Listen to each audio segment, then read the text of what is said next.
Hi guys! So for today's video, gagawa tayo ng turon. So dalawang klaseng turon ang gagawin natin. Yung may langka, yung minatamis na langka, tsaka yung plain turon lang. So dun sa langka naman, hindi ko na videohan. Nagawan ko ng minatamis na langka. Asukal lang yun, ng konting may tubig, tapos langka na. Yung pure langka lang. So yan na siya guys. So malalaki siya, kaya hinati ko lang yan.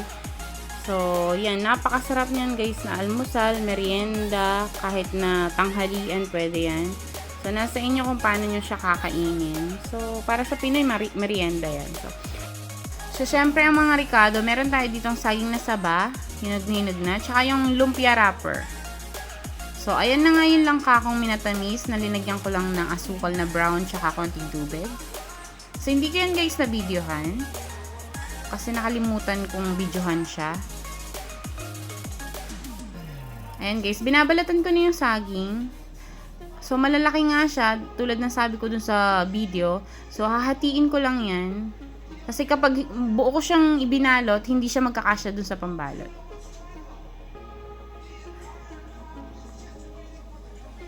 So healthy ang saging guys.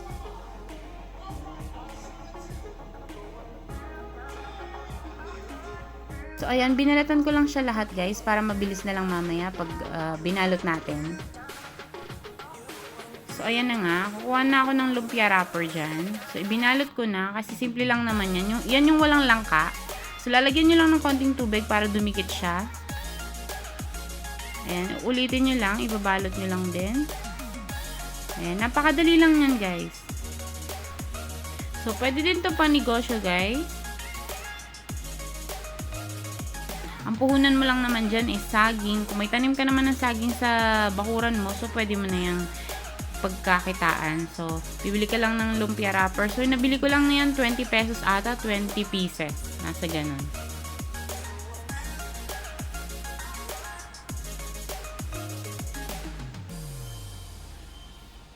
So, yung kalahati niyan, yun yung lalagyan ko ng langka. Ayan na yung langka, ilalagay ko na. So, sa video kong to, hindi ko kasi siya alam na hindi pala nakagat na yung camera ko. So, nasa side lang siya. So, makikita nyo naman, nilalagyan ko siya ng langka. Depende sa dami na gusto nyo. So, ako medyo madami yung nilalagay ko. Kasi para sa amin lang naman, merienda lang naman. Pero kung pang negosyo nyo, syempre, yung sakto lang siya. Yung may kita ka pa, diba? Huwag naman yung palugi. Yung ilalagay mo yung sobrang dami, tapos magkano mo lang siya ibibenta. Dapat yung alam mo rin kung paano tansyahin siya. Ayan guys.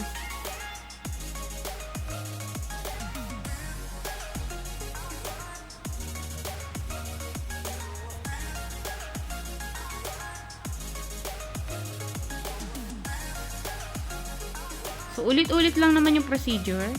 Balot lang. Tapos yung lalagyan ng tubig, tapos ididikit. Ayan na.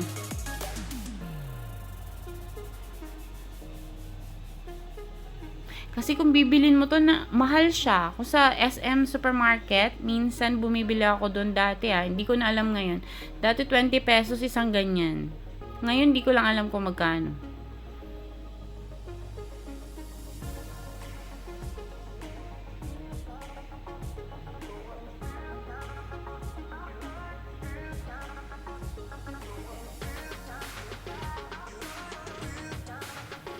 So, meron ako ditong kawali. Nilagyan ko na ng mantika. So, ayan na siya. Ayan yung may langka.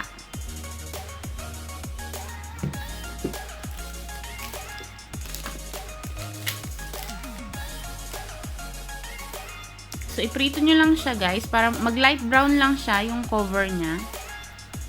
Luto na yan. So, baliktarin nyo sa kabila din. So, hirap na hirap ako magbaliktad dyan kasi ako lang nagbi-video din. O, diba? Multitasking.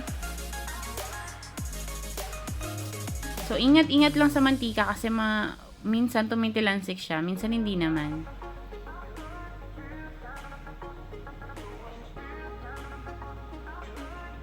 Hinaan nyo lang yung apoy para medyo maluto din yung saging.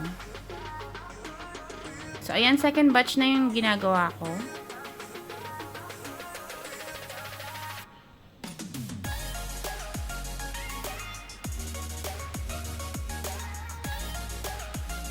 ayan na guys, naluto ko na siya. Ayan na yung may langka. Napakasarap niyan guys. So, pinutol ko lang para makita niyo yung langka niya sa loob. So, yung nasa side ko, sa kabila, ayun yung walang langka. So, ito yung pinakita ko yung may langka. Napakasarap niyan guys. Tapos, isang piraso lang busog na kayo as in.